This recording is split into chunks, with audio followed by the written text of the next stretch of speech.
Your best friend trots over, tail going, and rests their chin right on your knee. You lean down for that little kiss on the head, the way you do 100 times a day. And then it hits you. That smell. That hot, sour, almost fishy smell that makes you pull back before you even mean to. And in that half second, you feel something you'd never say out loud. A little flicker of guilt. Maybe you've tried. Maybe there's a dog toothbrush in a drawer somewhere, still in the plastic. Maybe you've wrestled them on the living room floor, one knee gently pinning a wriggling body, while they clamp that jaw shut like a bank vault and stare at you like you've betrayed them. So you gave up, quietly, and the breath just kept getting worse. But what if I told you that the toothbrush was never the answer for your dog? What if the reason nothing worked isn't that you failed, and it isn't that your dog is stubborn, but that the whole plan was built wrong from the start? And what if there's a calmer, gentler way, using things already sitting in your kitchen, that takes about 10 seconds a day and doesn't involve pinning anyone to the floor? Hi everyone, I'm Dr. Ben Carter, your neighborhood veterinarian, and I promise you, this is one of the most common things pet parents ask me about. It comes up more than fleas, more than itchy skin, more than upset tummies. Someone leans across the exam table, lowers their voice like they're confessing a secret and says, "Dr. Ben, I know I should brush his teeth, but he just won't let me." And every time I tell them the same thing. There's no guilt in my clinic, only education and love. You didn't fail your dog. You were just handed the wrong tool for the job. So here's where we're going today. First, I'm going to show you the belief that quietly sabotages most loving pet parents, and why doing nothing feels like your only option. Then I'll show you where that smell actually comes from, and why it matters so much more than most people realize. And finally, I'll hand you the whole toolkit, step by step, so you can start tonight. This is the kind of thing that doesn't fit into a 15-minute checkup. So if it helps, grab a notebook. And if you find even one useful thing in the next few minutes, hit that subscribe button so I can keep making these for you. Let's get into it. Let's start with the enemy. And the enemy isn't plaque. It isn't your dog. The enemy is a belief. It's the quiet, all-or-nothing story that plays in your head. It goes like this. Real dental care means brushing every single day. My dog won't tolerate that, so I can't do it. So I do nothing. And because that story feels true, most loving owners land on nothing. Not because they don't care, because they care so much that the failure feels personal, and it's easier to just stop. Here's the problem. Nothing has a cost. In my experience, and this lines up with what most vets see, the majority of dogs already have active dental disease by around age 3. 3. That's a young dog. That's a dog who still zooms around the yard like a puppy. Let me give you a metaphor I use all the time. Imagine your dog's teeth are a kitchen sink. If you rinse that sink every day, it stays clean with almost no effort. But if you decide, I can only clean it if I deep scrub with bleach and gloves and a full afternoon, then guess what? You never do it. And the grime builds. All or nothing thinking doesn't get you a spotless sink. It gets you a sink no one ever touches. You weren't treating the wrong dog. You were treating the wrong problem. The problem was never your dog's cooperation. It was a plan that only had one gear. So let's throw that plan out. Because the truth is, a little bit, done gently and often, beats a heroic effort you'll never actually do. Now let me show you the part that changed how I think about all of this. Here's a small thing you can do right now, while you're listening. If your dog is near you, gently lift their lip, just at the side, and look at the gum line where the tooth meets the gum. See that little line? Maybe a yellowish or brownish crust, maybe some redness right at the edge of the gum? That's where the whole story lives. That smell you hate isn't really coming from the teeth. It's coming from bacteria. A living, growing film of it, sitting right along that gum line, feeding and multiplying. And here's the reveal. That bacteria doesn't politely stay in the mouth. When the gums get inflamed and start to bleed, even a tiny bit, that gum line becomes an open door. And research suggests that the same bacteria can travel through that inflamed tissue into the bloodstream, where it can put extra strain on organs like the heart and the kidneys over time. I want to be careful here, because I'm not a fearmonger and I won't pretend to have 100% certainty about every dog. But this is why many vets now believe the same thing I do. Oral care isn't really about fresh breath. Fresh breath is just the happy side effect. Oral care is longevity care. Taking care of that gum line is one of the quietest, most powerful ways to help your best friend thrive well into their senior years. I see this story in my exam room all the time. Picture a sweet, middle-aged golden doodle. Bouncy, friendly, the kind of dog who leans his whole body against your legs. And his owner is a wonderful woman who adores him, but she's carrying that same guilt because he never let her near his mouth. His breath had gotten strong, really strong, and she'd started keeping him at arm's length without even noticing, and it broke her heart a little. We didn't start with anything heroic. We started with 10 seconds. A gentle routine, a few kitchen tweaks, a smarter chew. A few weeks later, she told me the thing she'd missed most had come back. The face kisses. She could let him press his nose right up to hers again. That's what this is really about. So let's build your toolkit, and I'm going to split this into 2 halves. Step 1 is the outside, the stuff you can do tonight for fast relief. Step 2 is the inside, the long-term habits that keep it from coming back. Let's do tonight first. Now, step 1. Here's the science in 1 sentence. Plaque is soft. Tartar is hard. When bacteria settle on the tooth, they form a soft, sticky film, and that soft film is easy to wipe away. But if you leave it, it hardens into cement-like tartar in about 2 to 3 days, and once it's rock hard, you cannot get it off at home. So the entire game is this: disrupt the soft film before it turns to stone. You're not scrubbing marble, you're wiping a fresh spill before it dries. The number 1 tool costs almost nothing. It's the 10-second gauze wipe. Forget the toothbrush entirely. Take a small square of gauze, or even a clean, damp washcloth, wrap it snugly around your finger, and dip it in a little water. Then gently rub along that outer gum line, the cheek side of the teeth, where the film builds up most. You don't need to open their mouth. You don't need to reach the inside surfaces. The tongue actually keeps the inner sides fairly clean on its own. Just the outside, 10 seconds, a few teeth at a time. The correct way is to make it feel like affection, not a procedure. Start with 1 or 2 seconds. Praise like they just won a medal. Do it right after a walk, when they're calm and a little tired. Aim for 3 or 4 times a week to start, then build toward daily. If gauze is too expensive, or you don't have any, a corner of a clean cotton t-shirt over your finger works beautifully.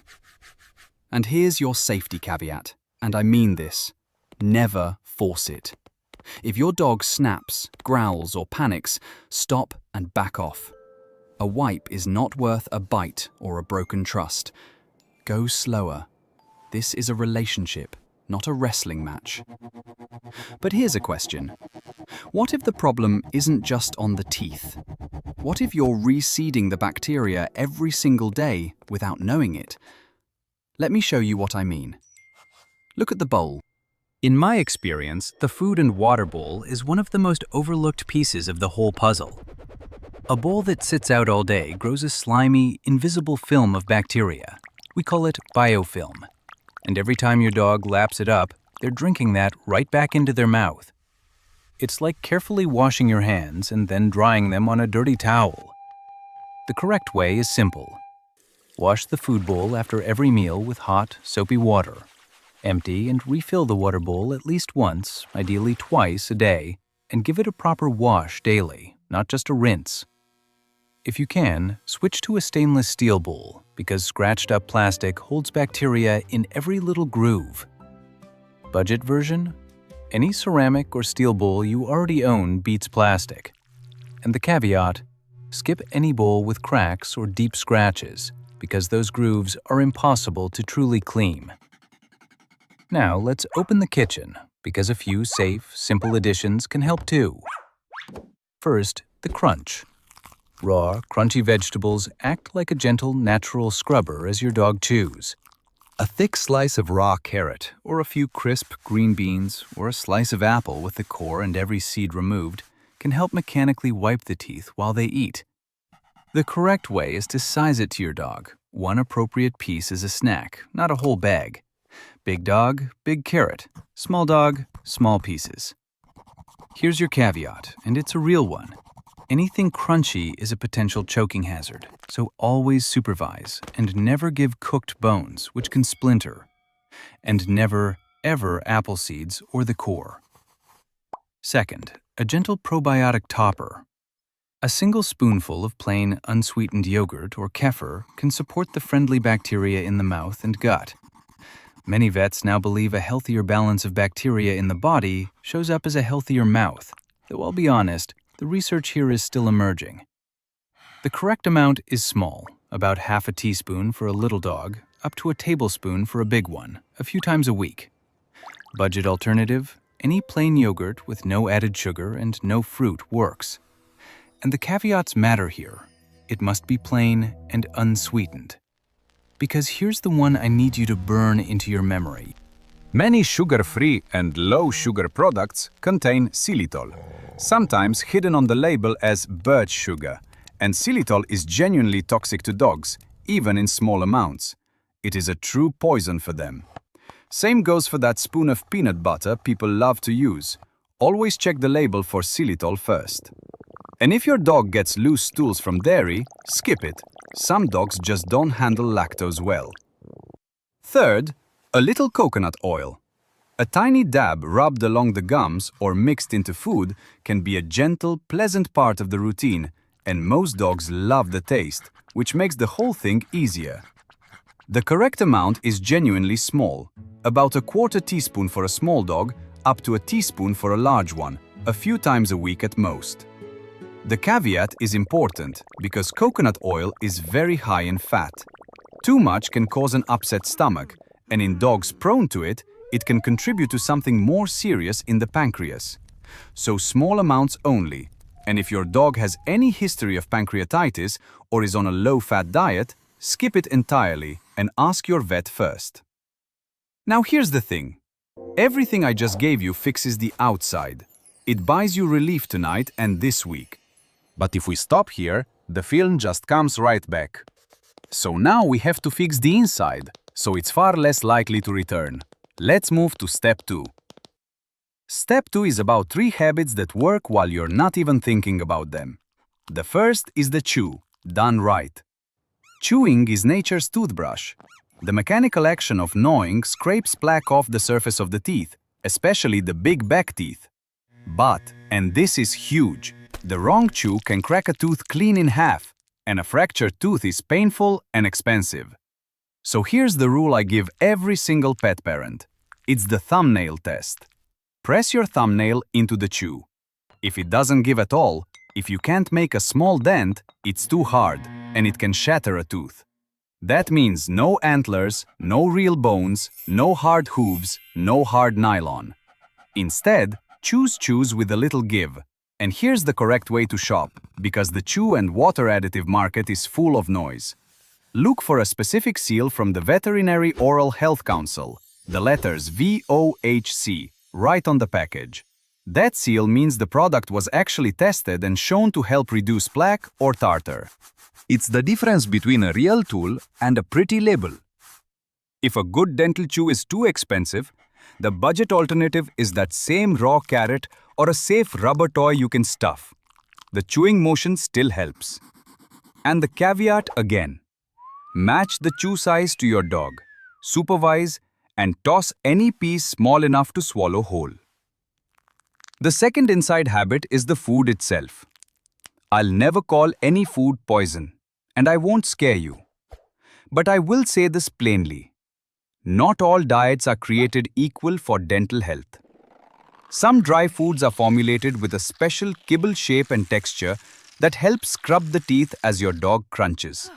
Again, look for that VOHC seal on a dental diet. And beyond dental-specific food, upgrading to a higher quality diet gives the whole body better building blocks. The correct approach is not to panic switch overnight.